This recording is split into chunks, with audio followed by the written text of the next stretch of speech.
para tirar alguma dúvida. Então, vamos lá. Primeiro, o conceito de doença do refluxo gastroesofágico. Bom, isso aqui não serve para diagnóstico, é apenas um conceito. Mas é uma doença que ocorre quando o refluxo causa sintomas incomodativos, lesão da mucosa ou ambos. Parece tolo isso, mas é que existem situações onde os sintomas que parecem doença do refluxo não são causados pelo refluxo, são causados por outros agentes agressores ou outras alterações fisiopatológicas, como uma hipersensibilidade ao refluxo ou algum outro tipo de inflamação, como a esofagite eosinofílica, certo? Então, a gente precisa garantir que é o refluxo que está causando doença, os sintomas ou as lesões, para chamar de doença do refluxo. Existe, inclusive, um chamado refluxo fisiológico, onde a pessoa tem um certo grau de refluxo, mas não é muito intenso, quantitativamente, e não causa sintomas. Bom, os sintomas da doença do refluxo são classificados de diversas formas. Nós vamos utilizar aqui a classificação de sintomas esofágicos e sintomas extraesofágicos. Os sintomas esofágicos são pirose, dor torácica, regurgitação. São os sintomas mais característicos. Sendo pirose e regurgitação os sintomas que nós consideramos típicos de doença do refluxo. Pirose ou regurgitação, tá certo? Pirose é mais comum. Mas não ocorre sequer na maioria das pessoas que têm doença do refluxo. Muitas pessoas têm sintomas atípicos. Dor torácica é um sintoma esofágico, mas atípico. E temos sintomas extraesofágicos. Na verdade, melhor chamando, manifestações extraesofágicas, já que a asma não é um sintoma, é uma manifestação. Rouquidão, tosse, no caso asma, são 3 das manifestações extraesofágicas mais características, mais comuns, que podem corresponder a refluxo. Geralmente, esses sintomas, ou esta doença, geralmente não tem nada a ver com refluxo. Mas, em alguns pacientes, elas podem estar associadas a refluxo. Existem outras manifestações extraesofágicas. Deixa eu ver se tem alguém querendo entrar aqui, só um instante. Não. Não sei o que é, não. Acho que é. Existem outras manifestações extraesofágicas. Pois é, mas há alguma dúvida se essas outras manifestações têm realmente muito a ver com doença do refluxo. Existem casos de fibrose pulmonar associada a refluxo. Geralmente, fibrose pulmonar pós-transplante pulmonar. Sinusite crônica associada a refluxo. Faringite, essa condição é muito comum associada a refluxo. Geralmente não tem refluxo, mas existem casos que o refluxo é importante. Otite média recorrente, associada a refluxo. E apneia do sono, associada a refluxo. E ainda tem outras condições. Hoje em dia, refluxo virou uma panaceia. Criança que não cresce direitinho, às vezes é refluxo. Infecção de vias aéreas superiores em criança, às vezes está associada a refluxo. Bom, mas já tem um certo exagero, tá? Cuidado para não... Essas condições extraesofágicas podem estar associadas a refluxo. Na maioria das vezes, não está, mas podem estar. É importante, desde já, eu vou repetir isso no final, que existem algumas condições que nós chamamos de fenótipos da doença do refluxo, que a gente precisa conhecer. Nós temos a doença do refluxo propriamente, é o item 1 aí, e essa doença do refluxo propriamente, ela está associada à doença erosiva, com erosões no esôfago, e não erosiva, quando tem refluxo, mas não tem erosões no esôfago. Daqui a pouco a gente vai entender um pouco melhor o que é isso. Nós temos uma condição chamada hipersensibilidade ao refluxo, onde os sintomas são provocados por refluxo, mas a pessoa não tem muito refluxo. Lembrem que eu falei que existe o refluxo fisiológico. Todos nós temos um pouco de refluxo depois que nós nos alimentamos, um refluxo pós-prandial. Que se for numa quantidade limitada, nós chamamos isso de refluxo fisiológico. Quem tem hipersensibilidade ao refluxo tem sintomas provocados por refluxo, mas com refluxo fisiológico. O distúrbio aí é da sensibilidade visceral, que pode ocorrer na própria víscera, mas pode ocorrer a nível do sistema nervoso central. mecanismos neurais que tornam a pessoa hipersensível ao refluxo. Existe também a pirose funcional. Na pirose funcional é mais difícil ainda a abordagem, porque a pessoa tem pirose, que é um sintoma de refluxo, mas essa pirose não tem nada a ver com refluxo. Provavelmente está associada a experiências prévias da pessoa. Que ela aprendeu de alguma forma a sentir pirose. E, tipicamente, esta pirose funcional está associada a fatores psicossociais. Normalmente, depressão, fobia, ansiedade e outros distúrbios comportamentais, além de psicológicos. Normalmente. Nem sempre, mas normalmente. Bom, apenas para ter uma ideia, a pirose e regurgitação, ou ambos, é mais comum no Ocidente, provavelmente em decorrência dos hábitos alimentares, da obesidade, que na Ásia, e essa prevalência é muito variável, tá? Muito variável. Aqui no Brasil, acha-se que a prevalência de pirose gira ali em torno de uns 15, 14, 15%. Isso em pessoas jovens, tá? Tende a aumentar um pouquinho a prevalência com o passar do tempo, com a idade. Repetindo aqui fenótipos, apenas para deixar claro, que aqui eu deixo os 4 principais, que é a doença do refluxo com erosões no esôfago distal, a sem erosões, chamada doença do refluxo não erosiva, essa sigla aqui é do inglês, doença do refluxo não erosiva. A hipersensibilidade ao refluxo, já defini para vocês, e a pirose funcional, que já defini para vocês. É importante reconhecer essas entidades para não confundir, tá? Não convém ficar achando que, às vezes, uma pessoa com pirose funcional tem doença do refluxo, e aí você vai tratar como se fosse... Não. Essa pessoa provavelmente vai se beneficiar mais de uma abordagem neuromoduladora, geralmente com antidepressivos. Você não vai deixar uma pessoa com pirose funcional, ou mesmo hipersensibilidade ao refluxo, com dose alta de IBP, inibidor de bomba de prótons, durante a vida toda. Não, não dá. Diferente de pessoas que têm doença do refluxo com muitas erosões, feridas no esôfago, que ela vai precisar de inibição da secreção ácida, ou até de cirurgia. É importante reconhecer, interessa para a gente mais a pizza aqui, essa pizza, que muitas pessoas que têm doença do refluxo, a endoscopia é negativa. Você não tem erosões. Certo? Não tem erosões. Muitas pessoas têm doença do refluxo ou os outros fenótipos associados à doença do refluxo. Então, na verdade, a maioria. Varia muito isso, de 50% a 70%, dependendo do estudo. Mas mais de metade das pessoas que têm doença do refluxo não tem lesão na endoscopia. Isso é importante saber. Então, se você tem uma endoscopia normal, isso não afasta a doença do refluxo. Essa é a mensagem principal daqui, tá bom? E apenas uma percentagem menor vai ter doença do refluxo complicada. Complicada com esôfago de Barrett ou com estenose péptica. A gente vai ver imagens disso daqui a pouco.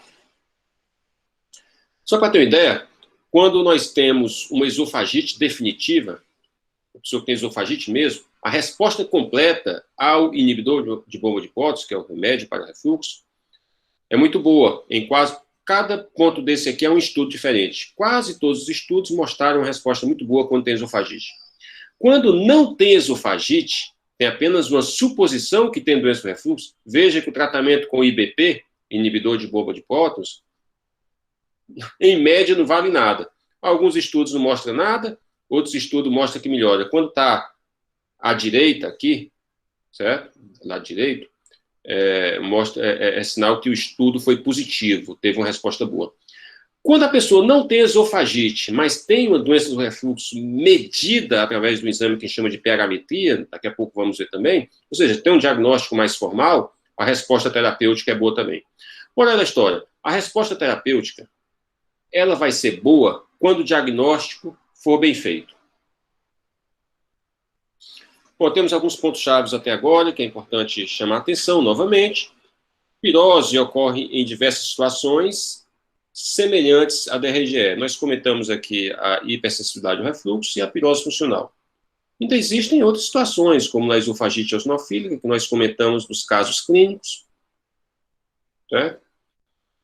Mas esofagite eosinofílica é outra situação, já a pirose funcional e hipersensibilidade ao refluxo são o que a gente chamamos fenótipos da doença do refluxo. E a endoscopia, frequentemente, endoscopia digestiva alta, frequentemente, não mostra esofagite na doença do refluxo gastroesofágico. Certo? Isso é importante reconhecer. Nós não vamos falar muito de fisiopatologia, apenas passar muito rapidamente. De forma nenhuma eu vou comentar toda a fisiopatologia aqui, tem um mundo a fisiopatologia da doença do refluxo. Né? Mas é importante comentar sobre a chamada barreira de refluxo, que é composta principalmente pelo item 1 e 2.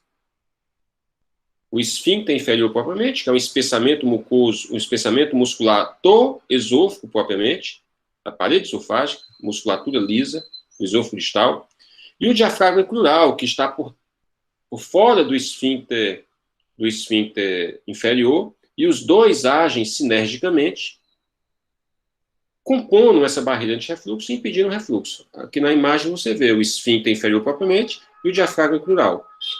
Em sinergia, eles compõem a maior parte dessa barreira de refluxo. O ângulo de His, que é esse ângulo aqui, ele é mantido na sua posição pelo ligamento freno-esofágico, ele também é importante na barreira de refluxo, assim como as características do epitélio esofágico e do epitélio gástrico, nessa junção escamo-colunar, é escamosa aqui no esôfago e colunar no estômago. Ela não compõe uma barreira, mas ela faz parte da barreira, e alterações dessa junção escamo-colunar, elas podem significar uma doença mais intensa, como, por exemplo, quando o esôfago, a mucosa escamosa do esôfago, nessa região, se transforma em colunar. É uma metaplasia. Quando é uma metaplasia intestinal, nós chamamos isso de esôfago de Barrett. Esta junção também, ela tem um aspecto, parece uma flap valve, é como uma válvula aórtica, abre e fecha assim, sabe, como se fosse uma asa. A configuração anatômica, quando se aumenta a pressão aqui no estômago, é como se esse bordo se aproximasse desse, então tende a fechar. Quando essa junção aqui está completamente anormal, como quando ocorre numa hérnia de hiato grande, vamos já ver o que é uma hérnia de hiato, você não tem mais esse comportamento tipo flap valve. Bom, apenas noção geral, o principal é o esfíncter inferior e o diafragma crural, tá? Mas, por exemplo, esse ângulo de His, ele sofre uma alteração muito importante numa condição que nós vemos muito comumente hoje em dia, que é o tratamento da obesidade pela cirurgia bariátrica chamada sleeve, que o cirurgião corta esse segmento aqui do esôfago todinho, ó, transformando num tubo. Então ele perde esse ângulo de His. E essa junção fica muito mais vulnerável a refluxo. Ele não mexe no esfíncter inferior, nem no diafragma. Mas essa cirurgia é uma cirurgia refluxogênica. A cirurgia bariátrica chamada de sleeve. Sleeve é manga de camisa. Muito bem, é importante reconhecer o principal evento de motilidade que permite o refluxo. E esse principal evento de motilidade é o relaxamento espontâneo do esfíncter inferior do esôfago. Ele simplesmente, isso aqui é um traçado manométrico do esfíncter inferior, ele simplesmente relaxa sem deglutição. Não ocorreu deglutição aqui na faringe. Ele relaxa espontaneamente, isso ocorre. Todos nós temos esses relaxamentos. Mas quando o relaxamento é excessivo e quando ele está associado a refluxo, nós podemos ter doença.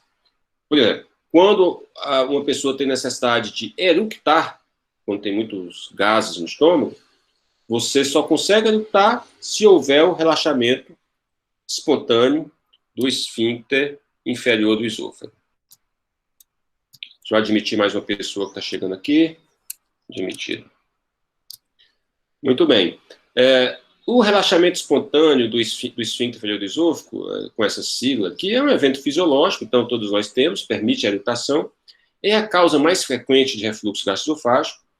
Nem todo relaxamento espontâneo se associa com refluxo, você pode ter um relaxamento, mas não ter refluxo, mas os pacientes com a doença do refluxo têm mais relaxamentos espontâneos associados com refluxo, tá? Hérnia de hiato. Voltando Professor, aqui. Pois não, pergunte. esse relaxamento transitório, existe algum momento do dia onde ele é mais comum? Ele é mais comum após as Após refeições? as refeições. Certo. Após as refeições, tá certo? E diminui durante o sono, numa pessoa normal. Então, esse aqui é o evento que provoca, um evento funcional que provoca refluxo. Nós temos alterações mais grosseiras, que é a hérnia de hiato. Então, aqui você já viu essa imagem, a junção esofogástrica normal, e a hernia de hiato, onde o hiato diafragmático fica frouxo, por frouxidão dos ligamentos que mantém o esôfago em posição. E parte do estômago, essa parte aqui, essa ampola, migra para o tórax. Então, isso aqui é uma hernia de hiato. Uma coisa importante com relação ao hernia de hiato, pessoal, é o seguinte. Normalmente, a gente diagnostica hernia de hiato na endoscopia, é o mais comum. Apesar de o esofograma, que é o raio-x contrastado do esôfago, ser mais preciso para isso. Mas geralmente é na endoscopia. Nós chamamos hérnia de hiato na endoscopia quando esse segmento herniado é de pelo menos 2 centímetros. Mas a maioria das hérnias de hiato na endoscopia são de 2 centímetros. Menos que 2 centímetros, ninguém considera hérnia de hiato, não. Mas uma hérnia de hiato de 2 centímetros é uma hérnia de hiato pequena. Ela não é relevante. Hérnia de hiato relevante é quando ela é volumosa. Não tem mais de 3 centímetros. Aí significa realmente uma ruptura da anatomia esôfago-gástrica. Hérnia de hiato pequena, de 2 centímetros, você não deve valorizar demasiadamente, tá bom?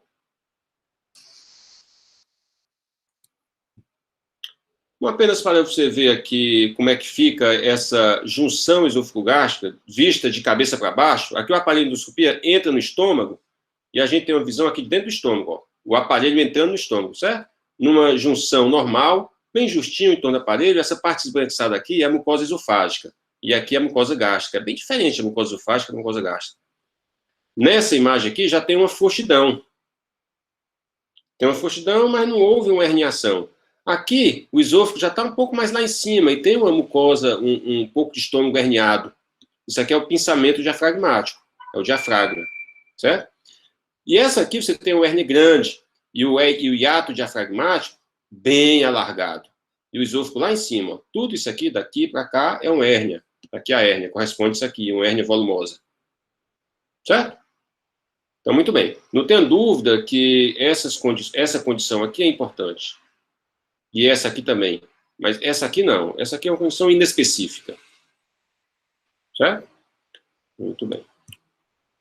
A hérnia de hiato, como eu falei, geralmente é vista na endoscopia. Então, você vê aqui embaixo, você não vê o diafragma, mas tem um negócio comprimindo extrinsecamente o esôfago. Então, fecha a luz do esôfago aqui, na imagem endoscópica. Certo? Então, isso aqui é o pinçamento diafragma, é onde está o diafragma. E parte do estômago subiu, acima do diafragma. Está aqui, isso aqui é estômago, porque o esôfago termina aqui. Então, isso aqui é um hérnia de hiato, conforme vista na endoscopia. Esse paciente ainda tem aqui um anel, parece que tem ali um anel, uma subestenose, nós chamamos anel esofágico inferior, ou anel de Chatsky, que ocorre em quem tem hérnia de hiato e doença do refluxo. Nesta imagem aqui, nós vimos a imagem conforme vista, essa imagem aqui, conforme vista no esofograma. Nós temos o diafragma aqui comprimindo o esôfago, de um lado e do outro. Isso aqui que corresponde a esse anel esofágico inferior. Então, o esôfago termina aqui e nós temos essa hérnia de hiato. Essa hérnia de hiato aqui é bem mais volumosa. O estômago começa aqui, tudo isso aqui é hérnia de hiato. Então, conforme vista no esofagograma, né? E à direita, a visão endoscópica. Professor, Pois não. porque eu não sei se está acontecendo para todo mundo, mas para mim, o cursor do seu mouse não está aparecendo. Sim, aqui também não. Aí, Não, quando o não senhor tá aponta aparecendo? para comentar, não dá para ver onde é que o senhor está relatando. Tá certo. Então, deixe-me ver se eu consigo. E agora? Ainda não.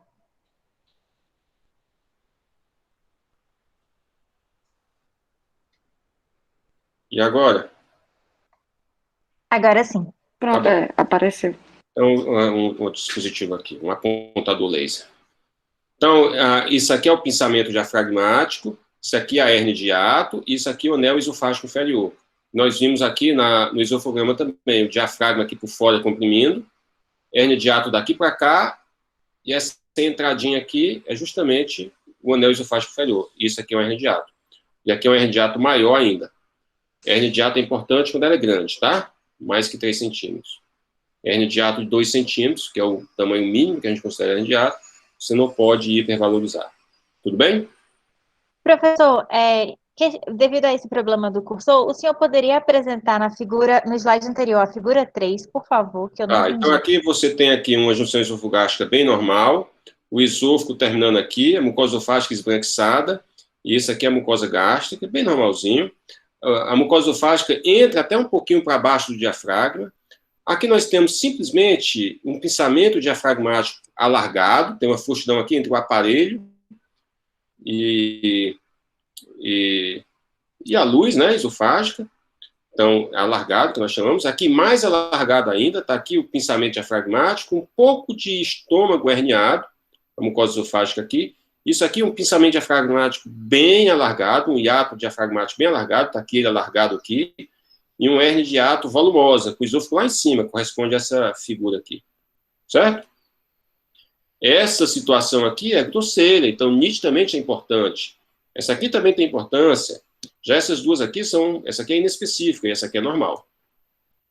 Certo? Não tem mais nada aqui não, né? Aqui só descrevendo a hérnia de hiato que eu já... Tudo bem, tudo bem? Certo, obrigada, professor. Vários fatores podem estar associados à doença do refluxo. Que não são a causa, mas podem comprometer a doença o paciente que tem esses fatores associados. Então, a pessoa que tem refluxo, e além disso, tem um distúrbio da peristalse esofágica, a pessoa pode ter aqui um refluxo e não tem peristalse, então o contato do material refluído com a mucosa esofágica vai ser mais prolongado ainda.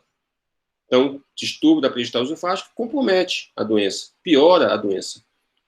Quem tem gastroparesia, um retardo do esvaziamento gástrico, fica mais tempo o conteúdo no estômago para refluir. A pessoa pode ter um refluxo mais intenso também. Esse bolsão ácido, depois que nós nos alimentamos, a composição desse material dentro do estômago é diferente, dependendo de onde ele está, sabe? Fica no topo do conteúdo gástrico uma faixa de líquido ácido junto da junção esofogástrica. A gente chama isso de bolsão ácido. Quem tem doença do refluxo costuma ter um bolsão ácido maior ainda. Então, esse bolsão ácido faz parte da fisiopatologia da doença do refluxo. Aumento da pressão intragástrica também é um fator que está associado à doença do refluxo. A pressão aqui dentro do estômago é maior. E quando é que tem uma pressão dentro do estômago maior? Quando é? Vocês sabem? Tem uma condição muito comum. Em pacientes obesos? Como é, querida? Eu não ouvi. Em pacientes obesos ou Obesos. mulheres grávidas? Obesos. Principalmente obesos. Mulher grávida também. Mulher grávida tem a questão hormonal também, certo? Mas o principal é a obesidade. O mecanismo principal do refluxo no obeso é o aumento da pressão intraabdominal, que se reflete na pressão intragástrica. Certo? A hipersensibilidade esofágica também é um fator que pode estar associado à doença do refluxo e ela vai ocorrer mais tipicamente em pessoas que têm distúrbio psicossocial. Então você precisa estar atento para... Professor, diga. Algum desses fatores pode ser tratado juntamente com a questão da obesidade, juntamente com o tratamento do refluxo para diminuir e aumentar a efetividade do medicamento, por exemplo? Pode, sim, mas aí você tem que ter cuidado. Foi uma pergunta muito interessante, eu nem ia comentar isso aqui, mas vamos comentar por conta da sua pergunta.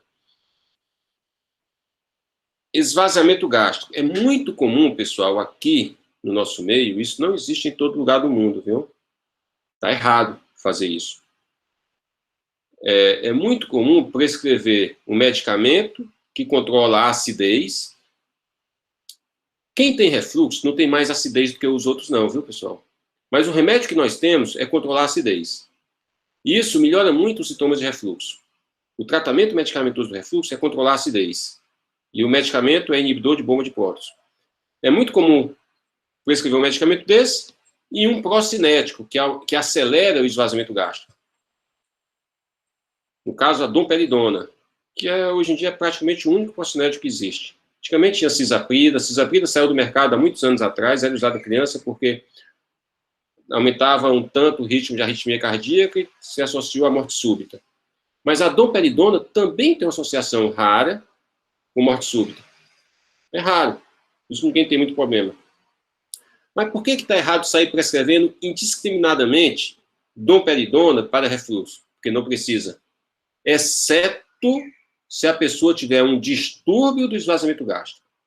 Então, você não vai prescrever IBP e domperidona indiscriminadamente, exceto se ela tiver um distúrbio do esvaziamento gástrico medido. Existem técnicas de medir o esvaziamento gástrico, geralmente por cintilografia. Por exemplo, o diabético de longa data, ele pode ter uma gastroparesia diabética, que é a gastroparesia mais comum. Aí, nesse caso, se justifica ficar usando cronicamente domperidona. E antes de usar domperidona cronicamente, você deve fazer uma avaliação cardiológica. Pacientes que têm um intervalo QT longo não devem usar cronicamente domperidona. Agora, usar assim, se você quiser prescrever para testar durante pouco tempo, uma semana, 10 dias, não tem problema não. Mas uma pessoa que tem refluxo, vai ter refluxo a vida toda. E o diabético é diabético a vida toda. Ele vai precisar de uso prolongado. Então, você pode usar medicamento que tenta corrigir isso aqui, certo? Mas com ponderação, desde que haja necessidade. Já a hipersensibilidade esofágica, a pessoa nem tem refluxo. Então, muitas vezes, ninguém nem usa medicamentos para diminuir a acidez. A gente usa um neuromodulador, que são os antidepressivos. E geralmente basta ele. Bom, eventualmente você pode deixar um antidepressivo e um inibidor da bomba de prótons. Então, se usa, sim, medicamentos que melhoram alguns desses fatores. Não há nenhum remédio que melhore a peristalse, certo? Um procinético, ele melhora o esvaziamento gástrico, mas ele não melhora nem a peristalse, nem a pressão do esfíncter inferior do esôfago. Não existe remédio que melhore isso, disponível no mercado. Tem até remédio que melhora e diminui a taxa de relaxamento transitório e espontâneo do esfíncter inferior, que é o baclofen. Tem muito efeito colateral. Ele é usado para distúrbios de hipertonia. O neurologista usa mais. Então, então se usa múltiplos medicamentos, geralmente não são necessários. Geralmente basta um medicamento, o IBP, tá certo? E se for usar um segundo medicamento, que haja um fundamento. Tudo bem? Tá certo, professor. Obrigada. Bom, o Bolsonaro eu já comentei tudo que precisava, então é uma patologia diferente. O tratamento disso aqui é o antiácido, tá certo? Eu já falei, fica após a refeição, uma faixa de líquido ácido junto das junções esofagástricas, pronta para refluir. E quem tem refluxo tem um bolsão ácido maior. Apenas uma propagandazinha rápida. Aqui a gente trabalha muito com refluxo, no laboratório aqui na UFC. A gente mostrou a importância do diafragma crural com refluxo, já sabia que era importante. Mas a gente mostrou que tem alguns pacientes que têm um déficit dessa musculatura. E o treinamento inspiratório, que treina esse diafragma, é um músculo estriado, então ele é passivo de treinamento, ele melhora a doença do refluxo, melhora os sintomas, reduz a taxa de relaxamento do esfíncter, reduz a progressão de refluxo por segmento mais proximal do esôfago, quando causa mais sintomas, e aumenta a pressão da barreira anti-refluxo. Certo? Muito bem. Além disso, também, algo nosso aqui, quando a gente mede o diafragma crural aqui, isso aqui é uma visão de ultrassom endoscópico. Nós temos aqui o esôfago e a aorta. Entre o esôfago e a aorta passa um ramo do diafragma crural. Algumas pessoas que têm doença do refluxo têm um ramo crural mais fino. Não são todos, alguns. Então, parece ter um déficit muscular estriado em alguns pacientes com esofagite de refluxo. Esse déficit, um déficit anatômico, ele também se reflete em um déficit funcional. Quando a pessoa inspira, Normalmente, a pressão da junção esofágica, aqui é a pressão da junção esofágica. Quando inspira com cargas crescentes, você tem uma determinada pressão, que aumenta ou se mantém. A pessoa com doença do refluxo, quando inspira, primeiro, não gera uma pressão igual aos controles. E quando aumenta muita carga, ele não consegue sustentar, faz cair. Ou seja, tem um déficit funcional também, além do déficit anatômico. Isso aqui é muito novo, é coisa de pesquisa nossa. Para vocês saberem, e quem se interessar por isso, tá, a equipe lá aqui da Gastro está disponível a receber vocês, se interessarem por coisas desse tipo. Bom, alguns pontos chaves, então, com relação ao déficit de barreira de refluxo. Nós temos relaxamentos transitórios do esfíncter inferior, que é o principal evento motor associado ao refluxo, tanto fisiológico quanto patológico. A hipotonia do esfíncter inferior do esôfago é muito importante, normalmente está associada a uma hernia de hiato, que é importante quando volumosa. E o diafragma epidural também compõe a barreira de refluxo junto com o esfíncter inferior do esôfago, os dois sinergicamente, compõem principalmente essa barreira de refluxo, e há uma ruptura dessa sinergia na hérnia de hiato volumosa. Se vocês estiverem me vendo aqui, diafragma por fora e esfíncter inferior por dentro. Na hérnia de hiato, você tem uma ruptura. Os dois se separam. Muito bem. Vamos para alguns aspectos mais práticos agora. A fisiopatologia não se resume a isso que a gente viu, não, tá, pessoal? Foi apenas para dar uma... Eu poderia ter falado coisas completamente diferentes. É interessante que vocês leiam algo a mais. Do ponto de vista prático, diagnóstico. Normalmente, nós estamos falando aqui do diagnóstico no adulto, na criança é um pouco diferente. O diagnóstico inicial, a gente tenta dar o diagnóstico quando precisa de exame complementar. Na verdade, o diagnóstico inicial, pessoal, é pela clínica. Se você tem uma pessoa jovem, com sintomas típicos, você pode assumir, sem sinais de alerta, que aquela pessoa tem doença do refluxo e já tratar. Certo? Mas quando você precisa de exame complementar, daqui a pouco a gente vai mostrar quando é que precisa, a endoscopia é o exame inicial. Apesar, recordem e se lembrem, a endoscopia é um exame ruim para doenças do refluxo. Ou não é? É um exame ruim para doenças do refluxo. Já que ela é normal em metade ou um pouco mais das vezes. A endoscopia é um exame espetacular para esofagite de refluxo, mas nem todo mundo tem esofagite. É um exame espetacular para complicações, esôfago de Barrett, estenose péptica, câncer. Mas para a doença como um todo, é um exame ruim. Mais de metade das pessoas vai ter endoscopia normal ou inespecífica. Não raramente nós tratamos para ver o que acontece. É um teste terapêutico, né? Quando você não tem sinal de alerta, quando é possível fazer, paciente jovem. Nós podemos monitorar o refluxo, essa monitorização ambulatorial do refluxo é através de um exame chamado pH-metria, ou impedância-pH-metria. A pH-metria é mais disponível, onde você mede a acidez do esôfago durante 24 horas. Daqui a pouco vem imagens. A manometria e a histologia não dão diagnóstico de doença do refluxo, mas ajuda a afastar outras condições e ajuda a estabelecer um prognóstico. Por exemplo, a manometria vai ver a pressão do esfíncter e vai ver o peristatismo esofágico. Se você tem uma pessoa com doença importante da peristalse e uma hipotonia importante do esfíncter inferior, essa pessoa vai ter um refluxo um pouco mais difícil. E a histologia vai afastar outras condições. Talvez a principal seja esofagite eosinofílica, que confunde com refluxo. E para diagnosticar a esofagite eosinofílica, você precisa fazer biópsias do esôfago. E aí você vai ter um infiltrado eosinofílico. E, claro, a histologia vai diagnosticar complicações da doença do refluxo. No caso, eu me refiro a esôfago de Barrett. A outra complicação, estenose péptica, não precisa de histologia, não. É só olhar e você vê que está estenosado, tá? É claro que a histologia também vai fechar o diagnóstico de câncer, né? Bom, aqui nós temos a chamada classificação de Los Angeles de esofagite. É chamada esofagite de refluxo, mas nem todos os graus de esofagite, conforme Los Angeles, estão associados inquestionavelmente a refluxo. Nós temos dois níveis, um nível mais leve, que é a esofagite A e B, e um nível mais intenso. A gente só fecha o diagnóstico, independente de qualquer outra coisa, quando a pessoa tem esofagite grau C ou D. Esofagite grau A, essa imagem aqui é praticamente normal, pessoal. Se prestar muita atenção, você vai ver uma erosãozinha bem pequenininha aqui.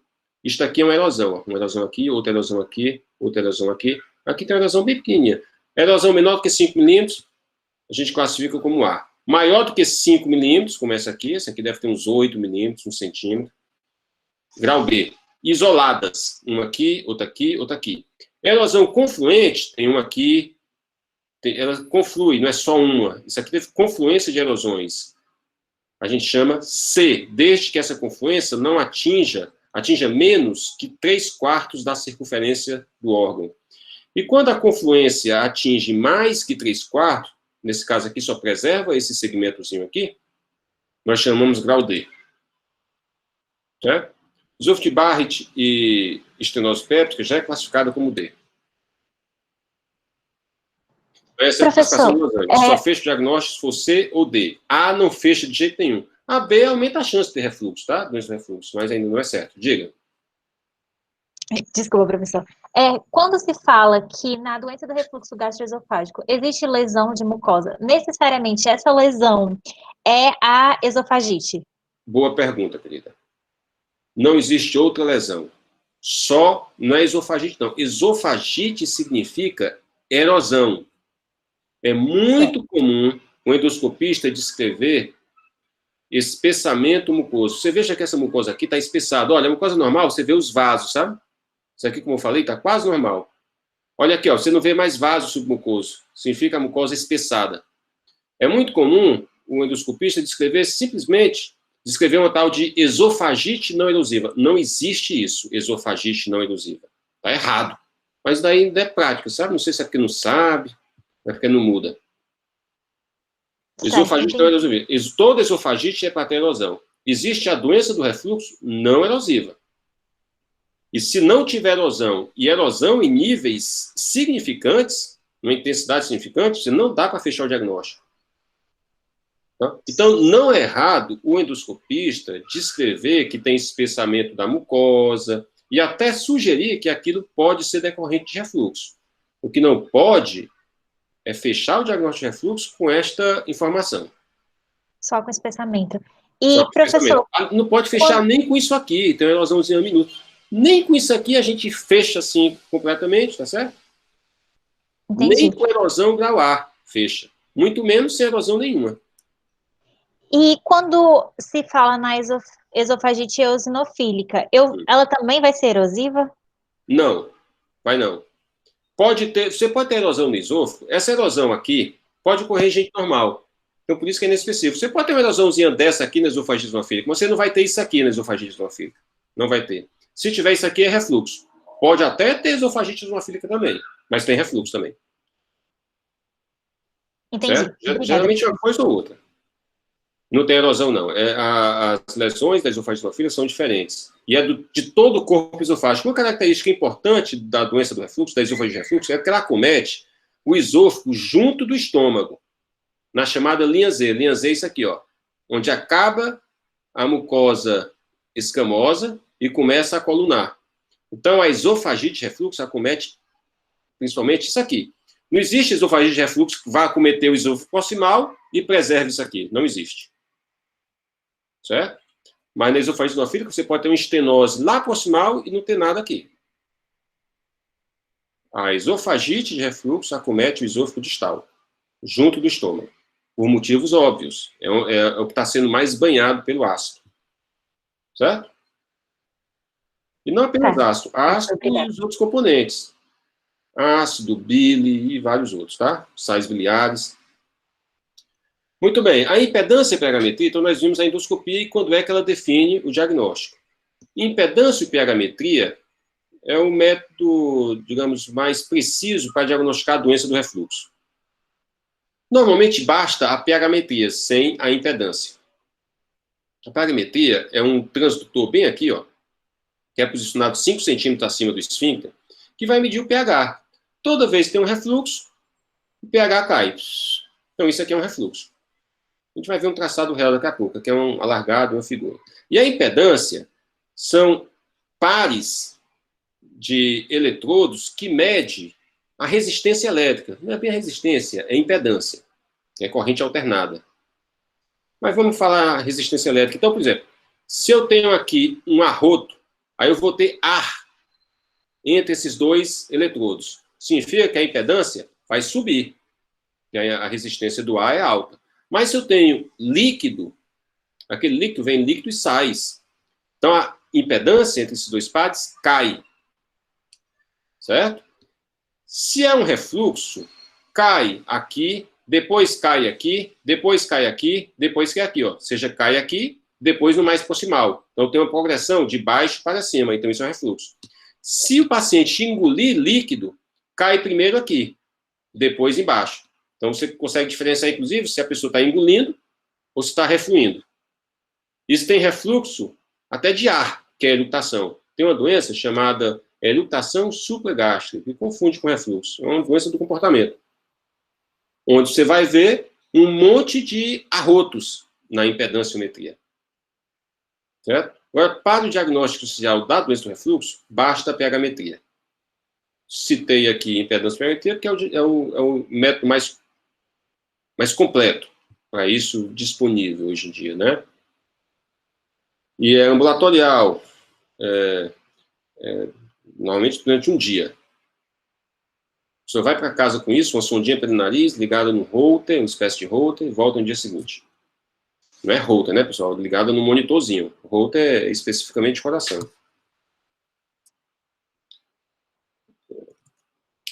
Este é um traçado de pH-metria.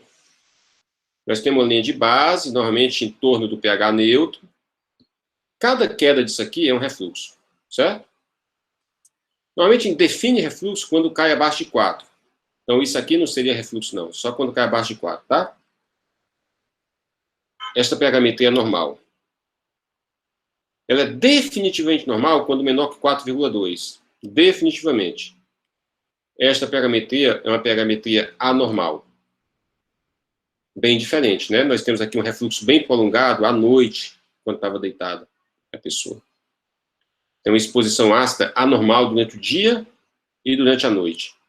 Bem anormal. Então, o software, ele analisa todos esses tempinhos aqui. Então, isso aqui é pH ao longo do tempo. Ele vai somando e vai dizer quanto tempo o pH do esôfago ficou abaixo de 4, somando esses segmentos tudinho aqui. Quanto tempo ficou abaixo de 4? Isso é o que nós chamamos de exposição ácida do esôfago. Quando este tempo é maior que 6, definitivamente está normal. Você pode fechar o diagnóstico. Quando é menor que 4, 4,2, definitivamente é normal. Existe essa zona cinza entre 4 e 6, que a gente fica lá meio na dúvida, tá certo? A gente só pode fechar o diagnóstico do refluxo na pH-metria, então, quando acima de 6. Quando abaixo de 4, a gente diz que é normal. Quando entre 4 e 6, aí vai depender da sua arte enquanto médico. Juntar outras coisas, né, e abordar de forma eficiente a pessoa. Mas não dá para fechar o diagnóstico pela pH-metria. Entendido isso? Professor, só repetindo. Então, é 4% do tempo do dia? Do dia todo. Do dia das todo, 24 horas, 24 horas. 6% para dizer que é anormal, viu? Se eu colocar na prova, é 6% para definir que é anormal. Tá certo. Obrigado. Certo? Como é que calcula? Eu vejo quantos minutos dá isso aqui todinho, né? Tudo, somo. Deu 200 minutos. Divido pela quantidade de minutos todinho do dia, que deu 1.400 e tanto. E vejo e expresso isso em percentual. Se for mais que 6%, anormal, tá bom? Porque o exame nem sempre é exatamente 24 horas, varia, 22, 23, 24 horas. Tá certo, Bem, professor, obrigado. Aqui nós temos um traçado de impedância. E impedância e pH. Traçado de pH é esse aqui, ó. Então, caiu o pH, é um refluxo ácido. E veja que caiu a impedância aqui, caiu aqui, caiu aqui, caiu aqui. Então, caiu nesse sentido, de baixo para cima. É um refluxo isso. Uma vantagem da impedância Isso aqui não acrescentou em nada à pH-metria. Mas, às vezes, você tem um refluxo que não foi ácido. Então, não teve queda aqui do pH, mas teve um refluxo aqui na impedância. Então, um refluxo, aqui está errado, é um refluxo não ácido. Tá certo? Refluxo não ácido. Então, isso aqui é um refluxo não ácido. A impedanciometria, pode diagnosticar refluxos não ácidos. Quem é que pode ter refluxo não ácido? A pessoa que está usando IBP.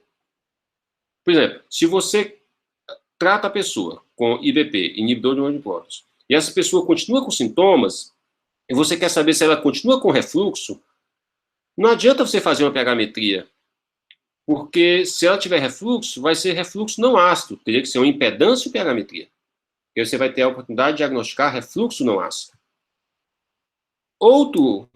Outra situação que você tem refluxo não ácido é o recém-nascido, a criança bem nova, o lactente. A maior parte do refluxo lactente é não ácido. Normalmente eles não precisam ficar fazendo pH-metria, nem impedância pH-metria, não. Mas é uma situação que tem refluxo não ácido. Uma outra situação que tem refluxo não ácido é a gastrite atrófica. Simplesmente a pessoa não tem mucosa gástrica para produzir ácido. Então ela pode ter refluxo não ácido. Certo? Bom, aqui eu vou apresentar para vocês 3 modelos de situações clínicas e de como abordar. De pacientes com possível doença do refluxo. Primeiro caso, são pessoas que têm sintomas típicos, pirose ou regurgitação, têm menos de 45 anos de idade, tem pouco tempo de sintomas e não tem sinais de alerta. Nesse caso aqui, pessoal, você está autorizado a tratar. Você não precisa pedir exame nenhum. Se pedir exame, não está errado, não. Exame seria uma endoscopia. Eu me refiro a adultos aqui, né? Endoscopia. Você pode tratar. E observar e deixar a endoscopia para depois. Pouco tempo de sintoma, pessoal, é porque dificilmente a pessoa vai ter complicações de doença do refluxo com menos de 10 anos. Pouco tempo aqui, então, é em torno de 5 anos. Então, a pessoa tem poucos anos, menos de 5 anos de sintoma, é pouco tempo. Já se tem muito tempo, não é bom fazer endoscopia, porque a pessoa já pode ter complicações, tá bom? Ou se tem sinais de alerta, ou se tem mais de 45 anos de idade. Que é esse caso aqui. Pirose e regurgitação, mais de 45 anos, muito tempo de sintomas, ou seja, mais de 5 anos, 5, 10 anos, o que é muito comum, mesmo pessoas novas, você vê uma pessoa de 20 anos de idade que tem doença do refluxo desde a infância. Ela pode ter mais de 10 anos de doença. Com sinais de alerta, uma coisa ou outra, viu? Não precisa ter tudo, não. Ou 45 anos, ou sinais de alerta, ou muito tempo de sintomas. Sinais de alerta, disfagia, anemia, hematêmese, melena, né? Nesta situação, pessoal, está errado você só tratar. Você tem que fazer endoscopia. Você pode até fazer as duas coisas ao mesmo tempo, mas você tem que investigar, tá bom? Você pode estar deixando passar despercebido alguma coisa importante. E a terceira situação são as pessoas cujo quadro clínico em cujo quadro clínico predominam os sintomas extraesofágicos. Quando os sintomas são extraesofágicos, você não pode estabelecer o diagnóstico de doença do refluxo. Você estabelece o pressuposto diagnóstico de doença do refluxo quando as pessoas têm sintomas típicos. Se os sintomas são extraesofágicos ou atípicos, não dá para dar o diagnóstico. Então, nesses casos aqui, se você quiser definir o diagnóstico, você tem que investigar. No adulto, a investigação começa com a endoscopia. A endoscopia fechando o diagnóstico, ou seja, esofagite grau C ou D, acabou. Se não fechar o diagnóstico, você vai para a pH-metria. pH-metria ou impedância pH-metria. Certo? Compreendido? A grande maioria dos casos virgens de tratamento vão se enquadrar em um desses 3 casos, tá? Um desses 3 modelos. Tudo bem? Alguma dúvida? Esse é um ponto importante. Alguma dúvida? Alguma pergunta? Quem não prestou atenção, quem cochilou nesse momento, depois rever, isso é um ponto importante, tá? Eu não vou comentar só aqui, que aquele diapositivo é a mesma coisa, Porque nós comentamos lá no começo que o teste terapêutico pode ajudar no diagnóstico. E ajuda. A gente sempre pergunta, você toma omeprazol ou alguma coisa parecida? E a gente usa a resposta, se toma e se melhora com isso, para ajudar no contexto clínico. Mas você tem que entender que a resposta ao IBP, em quem tem sintomas de refluxo, não tem uma especificidade boa, viu? Não tem uma especificidade boa. Varia muito. Chega a ser tão baixa quanto 20%. Ou seja, a pessoa melhorou com o omeprazol, o grupo de pessoas que melhorou com o omeprazol, até 80% não tinham doença do refluxo. Porque tem outras condições. Tem a hipersensibilidade ao refluxo e tem o efeito placebo. Então, você não pode jurar que a pessoa tem doença do refluxo só porque melhorou com o omeprazol. Certo? A gente usa, sempre faz parte da história perguntar se usa omeprazol, pantoprazol, lansoprazol, qualquer IBP, e se melhorou com isso. Sempre faz parte, que ajuda, mas no contexto. Você não pode estabelecer o diagnóstico baseado nisso. Bom, esse diapositivo é só para falar do quadro vermelho aqui, onde a gente lista vários sinais de alerta. Isso é um dos pontos principais. Aliás, em medicina, que eu considero.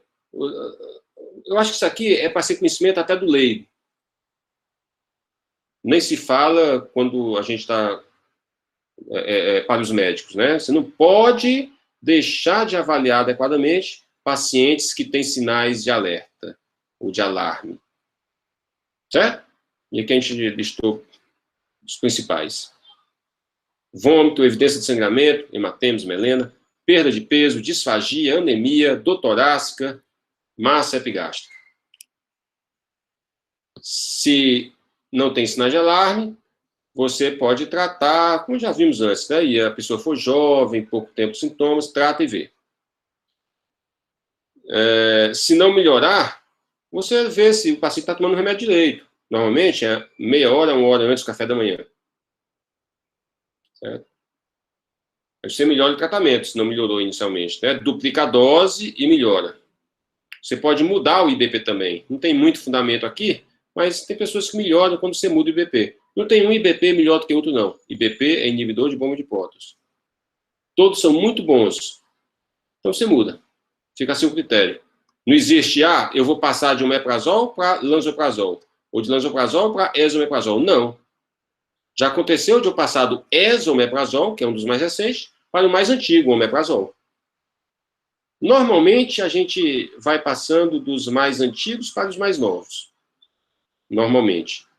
Mas não obrigatoriamente. Você muda, simplesmente. Bom, agora, se a pessoa tem sinais de alerta, você não pode fazer esse tratamento empírico, tem que fazer endoscopia, tá?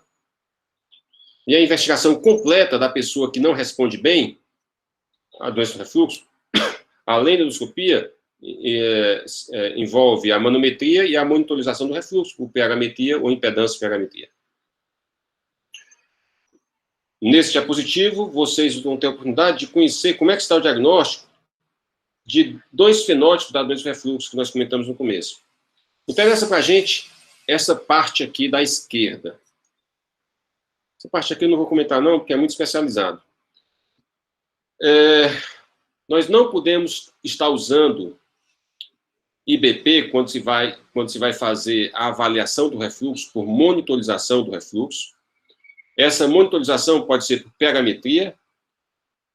Por essa pH-metria, isso aqui é um nome comercial chamado Bravo, que é uma pH-metria prolongada, a pessoa fica medindo durante 3 dias, às vezes até 4 dias, e a impedância e pH-metria. Você tem um ganho em diagnóstico quando mede mais tempo. Esse Bravo aqui não é com sonda, não. É uma cápsula de telemetria que, por endoscopia, a gente espeta no esôfago distal e ela fica transmitindo o pH por telemetria durante 4 dias. Certo? Isso não é extremamente pouco disponível. Nós não temos no Nordeste, nem no Norte do país, e no Sul do país só tem no Rio de Janeiro uma pessoa, eu acho que nem faz mais. E nem tem cobertura por plano, nem seguro de saúde nenhum. Aliás, nem a impedância pH-metria tem. A pH-metria tem, é algo bem mais rotineiro. Na Faculdade de Medicina, nós fazemos pegametria e impedância-pegametria. Fazemos pegametria na rotina do Hospital das Clínicas e impedância-pegametria apenas para pesquisa. Bom, quando você faz a monitorização do pH do esôfago, se for anormal, isso aqui, pessoal, é quando a endoscopia não deu o diagnóstico, tá? Não deu o diagnóstico. Você não precisa fazer monitorização do pH quando a endoscopia dá o diagnóstico. O esofagite grau C, D já tem o diagnóstico. Então, quando a endoscopia é normal ou inespecífica, você faz pegametria e a pegametria foi anormal, ou seja, acima de 6% de exposição ácida, doença do refluxo não erosiva. É um fenótipo. Quando ela é normal, ou seja, abaixo de 6, abaixo de 4 principalmente, mas a pessoa durante a pegametria fica anotando o horário que tem os sintomas. Aí você vai lá no traçado e vê se naquela hora que a pessoa teve sintomas, houve refluxo. Então, quando há uma associação positiva e significante entre refluxo e o relato de sintomas, você diagnostica hipersensibilidade ao refluxo. Então, o que é hipersensibilidade ao refluxo? É uma pessoa que tem uma exposição ácida normal, mas os sintomas ocorreram no momento de refluxo. Você supõe que tem uma relação de causa e efeito, então. A outra situação é quando a exposição ácida é normal e os sintomas não batem com os poucos refluxos que a pessoa teve, ou seja, não houve uma associação temporal. Então, você vai ter sintomas funcionais. No caso, lembre, é a pirose funcional. Existe outra doença funcional chamada dor torácica funcional. Certo? São sintomas funcionais. Muito bem. E ainda podem ter, nesses casos aqui, diagnósticos alternativos. Apenas para conhecimento de vocês, já bem mais especializado, mesmo os gastroenterologistas, eles não atentam para esses diagnósticos alternativos de ruminação, que é um distúrbio de comportamento, e eructação supragástrica, que é um distúrbio de comportamento. Ruminação é o seguinte, volta alimento até a boca. Provocado pela pessoa. A pessoa faz uma contração abdominal e volta ao alimento. Geralmente é pós-prandial. Quase sempre é pós-prandial. A eructação supragástrica, a pessoa engole ar e arrota o ar que engoliu. Ela faz isso automaticamente. Também é um distúrbio de comportamento. Bom, a esofagite eosinofílica já é uma doença bem mais reconhecida, né? Que pode confundir com refluxo e você não vai ter doença do refluxo. Então, veja, a pegametria e a relação de refluxo com sintomas define várias coisas. E pode apontar para diagnósticos alternativos, como esses dois diagnósticos, ruminação e eructação supragástrica, são doenças do comportamento, ou esofagite eosinofílica, que vai depender da biópsia esofágica para o diagnóstico. Tipicamente, ela ocorre num quadro de um paciente atópico. Bom, resumindo o que nós vimos até agora nesse segmento, esofagite grau A não define refluxo, doença do refluxo, definitivamente. HUB, muitos gastroenterologistas, eu também, a gente considera que quase define. Mas, do ponto de vista de consenso mundial, só define mesmo se for C ou D. Então, numa prova, eu só colocaria se for C ou D. B, a rigor, não define. Mas você juntando o B com a resposta terapêutica, com os sintomas típicos e tal, praticamente fechou o diagnóstico. A pegametria, eu não tinha comentado isso antes, mas ela pode ser normal em quem tem doença do refluxo em até 10% das vezes. Ela não é uma maravilha, não. Ela acerta 90%. E por que ela não acerta os outros 10%? Às vezes a pessoa não se alimenta o suficiente durante aquele estudo. Então, não vai ter a quantidade de refluxo que normalmente teria se estivesse se alimentando normal, porque ele come com a sonda. Refluxo ocorre depois que come. O teste terapêutico é impreciso, não é tão preciso assim, né? Então, você tem que ter cuidado. O fato da pessoa responder ao teste terapêutico não significa que tem doença do refluxo. E quando é que a gente usa endoscopia, que estaria... Você pode usar endoscopia mesmo fora dessas condições. Uma pessoa de 20 anos de idade, com doença há muito tempo e tal, pode fazer endoscopia, não está errado, não. Mas está errado não fazer se a pessoa tem mais de 45, sinais de alarme, ou a duração muito prolongada de doença, mais que 5, 10 anos. Não fazer nesse contexto está errado. O tratamento da doença do refluxo, ela se baseia em vários aspectos. Modificação do estilo de vida, nós vamos já comentar. Uso de antiácidos, o alginato, conforme os sintomas. E do ponto de vista medicamentoso, principalmente na inibição da secreção ácida. E essa inibição se dá com inibidor de bomba de prótons. Existem outras medidas experimentais, inclusive. Nós comentamos sobre os nossos trabalhos aqui de treinamento muscular do diafragma, né? Não existe isso. Existem tratamentos endoscópicos experimentais, que melhoraram muito, mas não são padrões ainda. E tratamentos também cirúrgico minimamente invasivo. E, por fim, a cirurgia chamada de funduplicatura, onde o cirurgião refaz a válvula anti-refluxo. Os dois tratamentos mais eficientes são a inibição da secreção ácida com IBP e a cirurgia anti-refluxo, ou seja, a funduplicatura. A mais realizada é a funduplicatura a Nissen. Vocês vão ver isso com o professor Ashwelad, que vai dar aula. As modificações de estilo de vida, pessoal, eu acho que não tenho...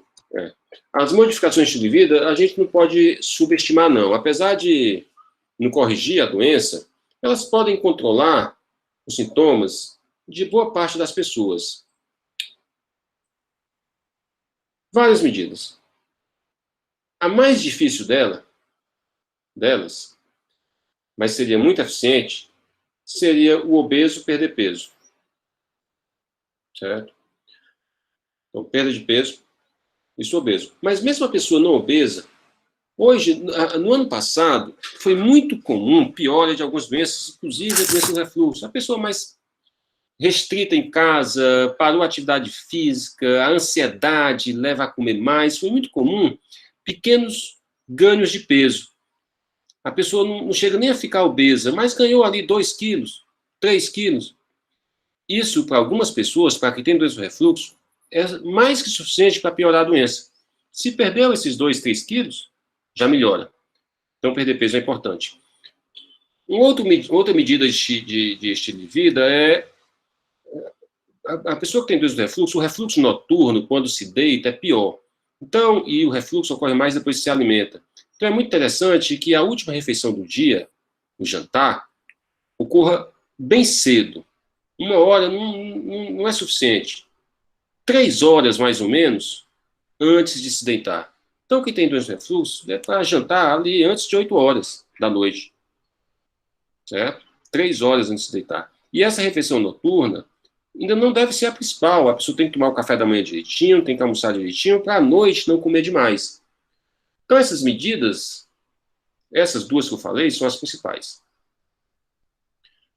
Você pode evitar também alguns alimentos que provocam sintomas. Os alimentos que provocam mais sintomas, porque aumenta a quantidade de refluxo, são os alimentos gordurosos. Então, gordura e fritura. Então, evita também. Outros, depende de cada pessoa. Então, é muito comum a pessoa ter mais azia com café, com pimenta, às vezes com chocolate. Você não sai cortando tudo das pessoas não, tá, pessoal? Diminui. Exemplo do café. Você corta o excesso. Deixa a pessoa tomando o seu café de manhã cedo. Mas não precisa ficar tomando café o dia todo. Somente depois de 3, 4 horas da tarde. Então, diminui. Tem que ter um bom senso. Um exagero que eu acho extremamente inadequado é isso, que é extremamente comum isso e não tem nada a ver. Sair cortando todas as frutas ácidas. Não tem nada a ver. Você pergunta ao doente e ele diminui apenas o consumo daquelas e daqueles alimentos que provocam sintomas. Então, se a pessoa tem sintoma com abacaxi, diminui o abacaxi. Mas se não tem sintoma com laranja, deixa a laranja. Tem gente que tem pirose com banana. Então, individualize. Gordura, perda de peso e refeição noturna são fundamentais. O resto se individualiza. Cada pessoa vai precisar de um tratamento, de uma recomendação específica, tá? Muito bem. Com relação à inibição da secreção ácida, aqui eu listo todos os medicamentos que tem hoje em dia. Aqui. O primeiro foi o omeprazol, com dose terapêutica. As respectivas doses cheias, que a gente chama. Lansoprazol, pantoprazol, rabeprazol, esomeprazol, pantoprazol magnésio, que eu repeti aqui, pantoprazol magnésio desidratado e o 10-lansoprazol. Ainda tem esse outro aqui, o vanoprazan, que... Deixa eu cortar como estou vendo aqui esse negócio. Opa. Vocês estão vendo a apresentação ou tirei? Ainda estamos vendo, professor. Ainda está, professor. Só para mim. Então, o vonoprazan ainda não existe no nosso mercado, mas ele é mais potente do que esses tipos de inibidores de bomba de hipótese. Ele age também na bomba, mas com um mecanismo diferente, por competição com potássio. Ele é mais potente que os outros. Bom, existe algum melhor do que outro? Existe, pessoal. Certamente existe. Mas todos eles são muito bons. Exemplo, o mais antigo deles, um medicamento que o omeprazol tem mais de 30 anos. Ele é eficiente 92, 95% das vezes. Mais de 90%. O 10-lansoprazol, ele é eficiente 95, 97% das vezes. Então, o ganho terapêutico não é tão grande. A vantagem do 10-lansoprazol, ele tem uma duração, uma meia-vida mais prolongada, então o efeito dele é maior. Por exemplo, você toma omeprazol de manhã e come à noite, você pode ter um rebote ácido noturno. E aí pode ter refluxo à noite, porque ele não está mais fazendo efeito à noite. Isso é menos provável com o 10-lansoprazol. Mas como é que a gente faz aqui? A gente toma uma dose de manhã e outra à noite dos outros. Outra vantagem, o pantoprazol é melhor do que o omeprazol? É. Qual a vantagem do pantoprazol em relação ao omeprazol? Aliás, daqui para frente. Teoricamente, ele também tem uma boa ação, mesmo que não seja em jejum. A recomendação é que esses medicamentos sejam ingeridos meia hora, uma hora antes do café da manhã, da primeira refeição. E quando usado em dose dobrada, antes do jantar, meia hora, uma hora. Todos eles. Mas o pantoprazol, ele é bem absorvido mesmo depois da refeição. Mas não faz sentido você usar essa vantagem do pantoprazol, assim como do esomeprazol e dos outros, que são bem absorvidos mesmo com o estômago cheio. Por que não faz sentido? Porque depois da refeição, a pessoa já está tendo um refluxo. Então, você perdeu a oportunidade de controlar o refluxo. Então, todo IDP, todo medicamento para refluxo, é antes da refeição. Pra quando começar a ter secreção ácida e refluxo, você já tem... O medicamento já está fazendo efeito. Bom, esse comentário é muito importante, porque às vezes a pessoa não responde ao tratamento porque ele não está usando, às vezes não está usando a dose adequada, nem está tomando o remédio nos horários adequados. Então, isso faz parte da otimização do tratamento, tá bom? Aqui vocês estão vendo as doses adequadas, e o horário é 30, 40 minutos antes do café da manhã, quando usado em dose dobrada, tipo pantoprazol, 40 miligramas, meia hora, 40 minutos antes do café da manhã, meia hora, 40 minutos antes do jantar. Essa é a dose dobrada. Em algumas situações é necessária essa dobra, tá? Essa dose dobrada. Entendido isso? E qual a desvantagem? É o seguinte, enquanto eu vou, o omeprazol recebo no posto, e se eu quiser comprar, eu talvez gaste aí R$50 no mês, esse aqui eu vou gastar 200, 300 reais. Aí você escolhe, né? Você escolhe. Eu, particularmente, fico ali no meio termo. Mas todos eles são muito bons. Agora nós temos um problema com esses medicamentos. Os mais antigos, existem muitas marcas. Muitas marcas. Mas existem marcas que realmente não parecem ser decentes. Não é a substância, mas é quem fez aquele remédio, né? O processamento, o armazenamento, tudo isso, a marca. Então, isso nós temos problemas no nosso país, infelizmente. Por exemplo, o omeprazol parece que tem mais de 80 marcas no mercado. É um absurdo. Bom, já falei sobre a otimização do tratamento. Só resumindo, quando a pessoa não responde bem ao tratamento, você reforça as modificações do estilo de vida, elevando a cabeceira da cama, um maior intervalo entre a última refeição e o decúbito, 3 horas, o IBP 30 minutos a 1 hora antes das refeições, você pode duplicar a dose antes do café da manhã e antes do jantar, e evitar medicamentos adversos, quando possível. Nem sempre é possível. Por exemplo, existem alguns medicamentos para pressão, como antagonistas dos canais de cálcio, bloqueadores de canais de cálcio, que podem piorar o refluxo, porque eles prejudicam a motilidade. Mas não dá para parar, né? Não posso prejudicar o tratamento da pressão. Então, nem sempre é possível evitar medicamentos adversos. Você vai ter que ver ali o que é que pode tirar, o que é que não pode tirar. Eu cito aí, eu vou deixar a aula disponível no Google Classroom, tá certo? Eu cito aí os medicamentos que podem ter algum efeito adverso. São muitos, né? Nem todos são tão importantes assim. Não é porque eles causam refluxo. Por exemplo, potássio de liberação lenta. Não é que ele cause refluxo, mas ele causa esofagite. Alendronato, talvez seja o principal. Não, ele não causa refluxo, ele causa esofagite química. Se a pessoa beber, tomar alendronato sem água e ele ficar retido no esôfago, isso pode dar uma esofagite muito intensa.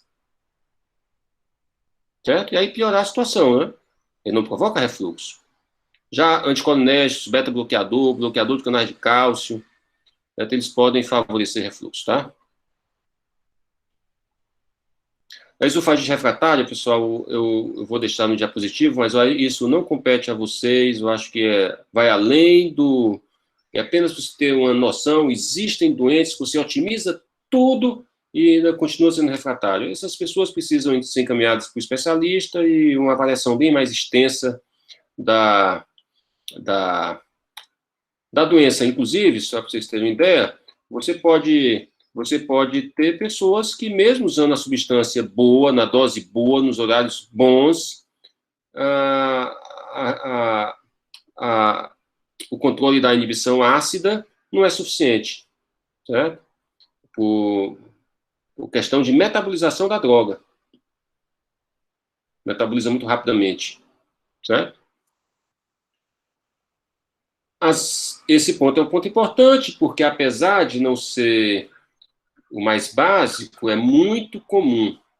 Manifestações esofágicas são realmente comuns hoje em dia, principalmente as manifestações otorrinolaringológicas, tosse, rouquidão, pigarro, dor na faringe. Nós temos um problema com essas manifestações que não há um padrão diagnóstico, é difícil diagnosticar, é um negócio meio assim, duvidoso o diagnóstico. Normalmente é baseado nos sintomas e na laringoscopia, e com muitas falhas. Então, cuidado para não sair fechando o diagnóstico de doença do refluxo nessa situação. Não é fácil definir diagnóstico aqui. Então, uma abordagem deve ser ponderada. O diagnóstico nas situações esofágicas, se for refluxo mesmo, vai se basear na doença esofágica. Então, só vai ter doença do refluxo com manifestação esofágica se tiver doença do refluxo gastroesofágico, ou seja, esofagite suficiente ou exposição ácida na perimetria suficiente. Se não tiver isso, é outra coisa, mas não é doença do refluxo. O refluxo fisiológico pode até contribuir, mas não é doença do refluxo gastroesofágico. O tratamento é empírico e se baseia no tratamento da doença do refluxo, em IBP. Agora, nesses casos, a gente precisa de dose dupla sempre, logo no começo. Na doença típica, a dose do IBP é 1 por dia antes do café da manhã. Na doença atípica e extraesofágica, de cara já começamos com dose dobrada. Uma dose antes do café da manhã, meia hora a 30 minutos, e outra dose antes do jantar, meia hora a 30 minutos, e todas aqueles cuidados de dieta, como não deitar de estômago cheio, e, se possível, perder peso. E evitar medicamentos adversos, e evitar alimentos e bebidas que possam piorar. Apenas para... Pois não. No caso, para fazer esse tratamento com a dose dupla, é necessário apenas que o paciente tenha um único sintoma, uma única manifestação extraesofágica? Ok. É sim. Então, se tiver pirose e rouquidão, é dose dobrada já. Obrigada. Se tiver pirose e rouquidão, aumenta a chance do seu tratamento ser eficiente. Porque você sabe que aumenta a chance de ter refluxo de fato, que tem a doença esofágica. O diagnóstico baseado na doença esofágica. Muitos casos, tem só o sintoma extraesofágico. É muito comum a resposta ser decepcionante ao tratamento, certo? Nós observamos aqui a mesma imagem que eu deixei nos casos clínicos, uma estenose péptica e o esôfago de Barrett. São duas complicações da doença do refluxo de longa data. A estenose péptica ocorre mais em pessoas de mais idade. O esôfago de Barrett pode acontecer em adolescentes, porque a pessoa pode ter refluxo desde que nasceu, certo? Mas isso aqui define doença do refluxo também, quando tem essas situações. Isso aqui vai causar disfagia mecânica. O tratamento disso aqui é tratar a doença do refluxo com IBP ou cirurgia, certo?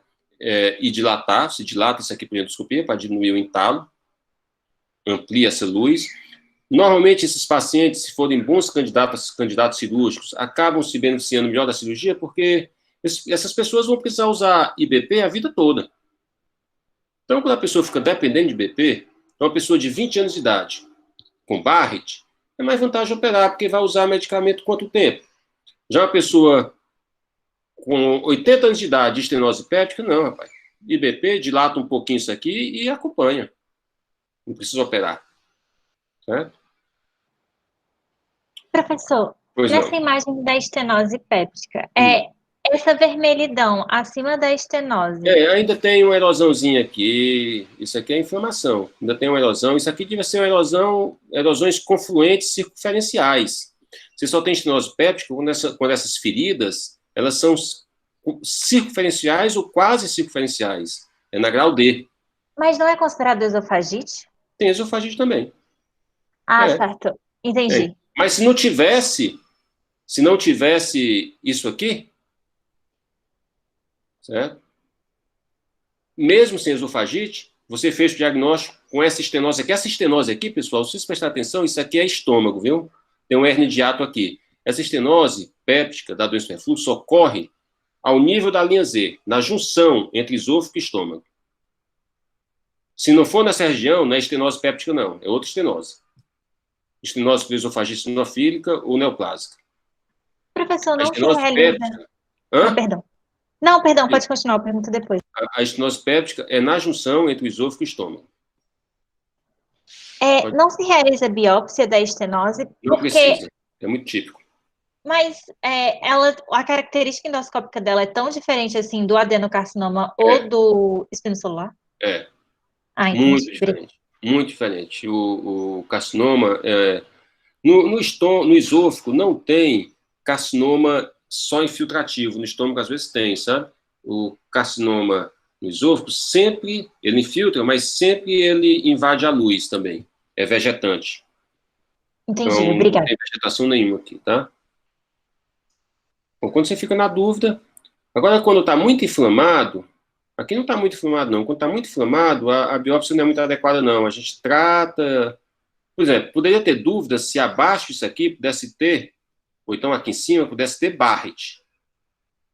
É interessante desinflamar um pouco para depois biopsiar, porque a inflamação, o patologista pode confundir com displasia, sabe? Então, confunde um pouco. A biópsia sempre é melhor quando está desinflamado. E o Barrett é uma condição epiteliocolunar, em continuidade com a cárdia, né?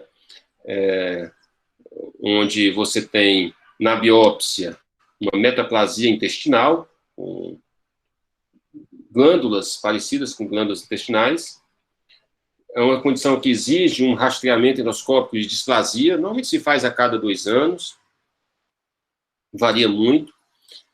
Quando tem displasia de baixo grau, a displasia pode ser de baixo grau ou de alto grau, a gente repete mais precocemente.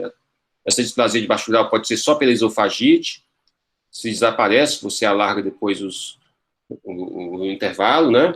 E displasia de alto grau, a gente pode repetir imediatamente para confirmar, e exige uma intervenção. A intervenção é a ablação ou remoção daquela displasia, que já é considerada câncer. Essa remoção pode ser endoscópica ou cirúrgica. Existem métodos endoscópicos, que a gente chama de ablação, põe um dispositivo aqui, como se fosse um ferro de gomar, sabe? Mas não é com calor, não, é com radiofrequência. Ele queima superficialmente e destrói aquele tecido. Ou então, por endoscopia, a gente resseca. É possível ressecar uma área relativamente grande da mucosa comprometida. E, evidentemente, o outro tratamento é a cirurgia é ressecar o esôfago. Bem mais agressivo.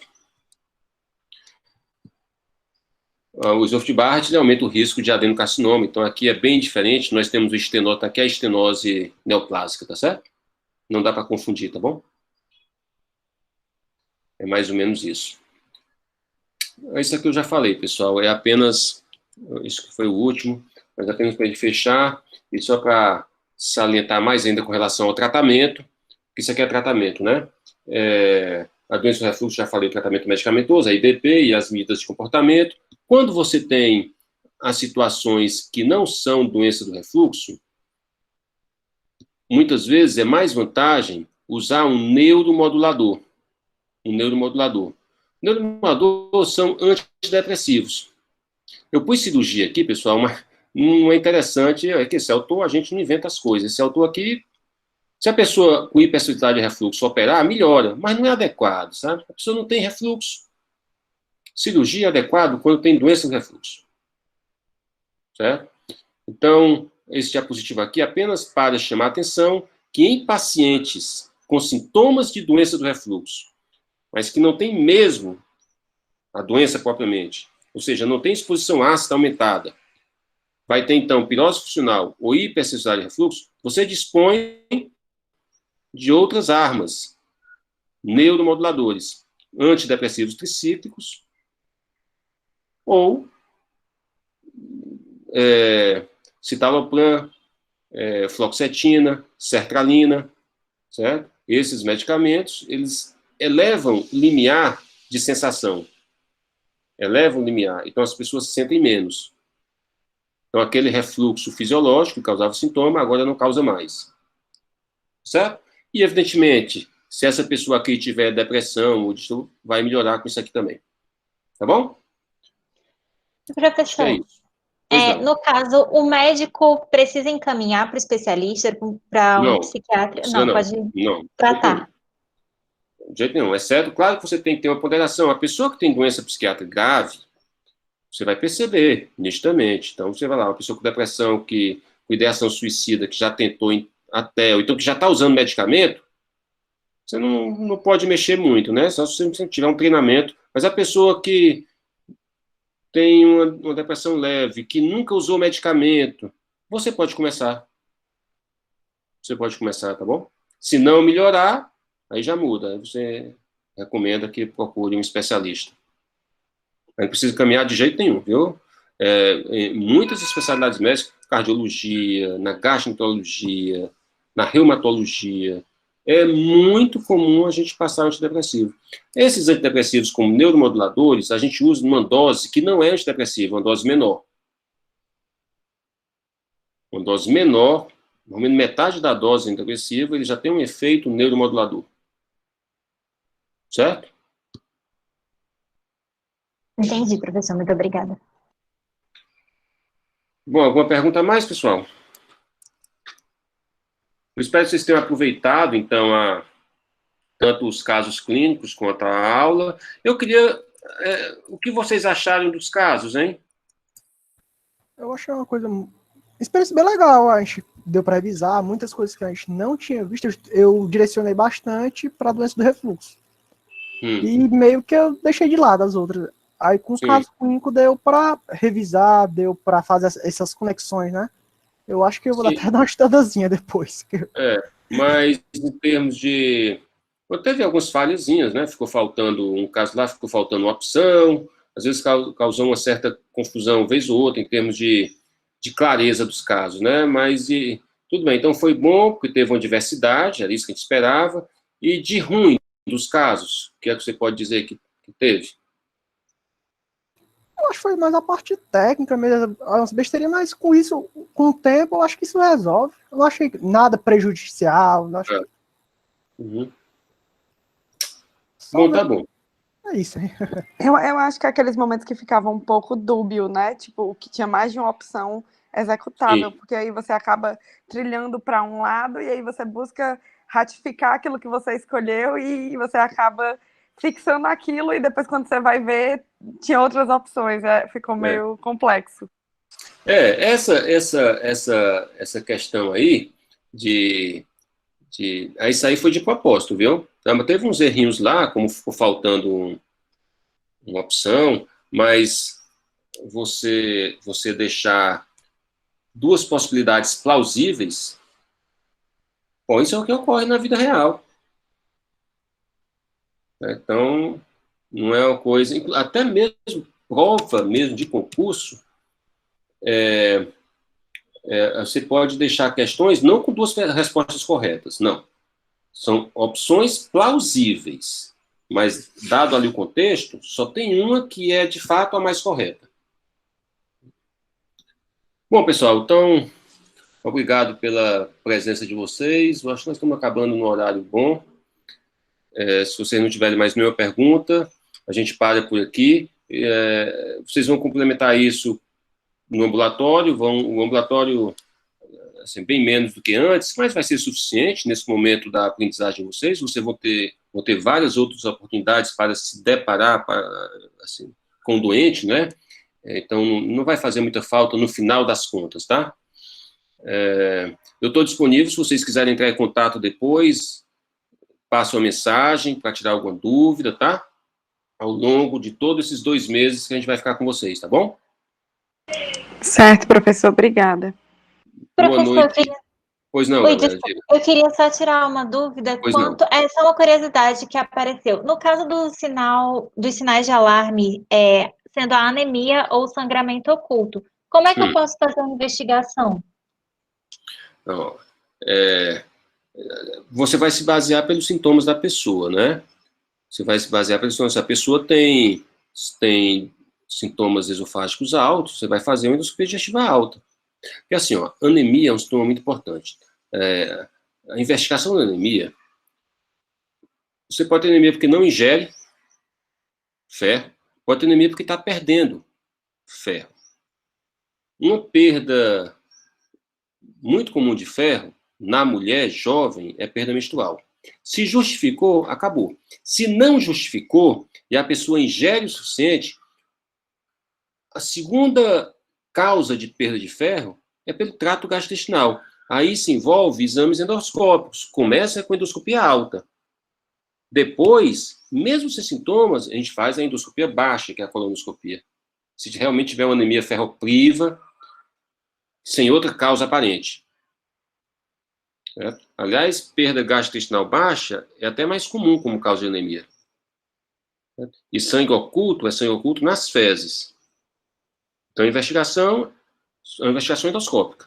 Começa alta e depois a baixa, se não esclareceu, tá bom? Quando se pede exame de fezes? O que é que tem? Para pesquisar sangue oculto nas fezes. Ainda é pedido? Ainda é pedido, mas não é...